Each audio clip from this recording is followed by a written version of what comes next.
আজকে আমরা যে অভিযোগ সবাইকে বুঝতে পেরেছি, আমি মনে করি যে এটা একটা সময়ের কাজ। এবং আমি আমার বক্তব্যের শুরুতে আমি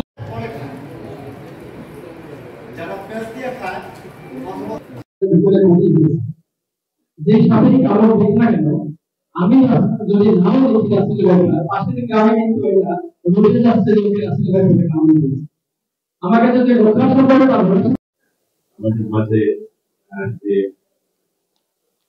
সকলের সাথে মত বিনিময় এবং উপদেশমূলক এবং ভালো সচেতনতা বোধ নিয়ে যে আজকের এই অনুষ্ঠানে আয়োজন করেছেন আমাদের সংক্ষিপ্ত সব সিনসিয়ার ছিলেন সবাই।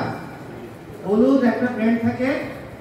মৃত্যুবরণ করা পরিবারের মধ্যে যেন আর্থিক অনুদান প্রদান করা হয়, কারণ ইতিমধ্যেই আমি অনেক পরিবারের খোঁজ খবর নিয়েছি একজন জনপ্রতিনিধি হিসাবে এবং একজন রাজনৈতিক কর্মী হিসাবে। আমি আমার দায়িত্বের জায়গা থেকে আমি মনে করেছি একটু খোঁজ খবর নেওয়া দরকার। সেখানে গিয়ে আমি দেখতে পেয়েছি অনেক হতদরিদ্র কৃষক এই সাপের কামড়ে মৃত্যুবরণ করেছে। তাদের পরিবারের অবস্থা অত্যন্ত করুণ।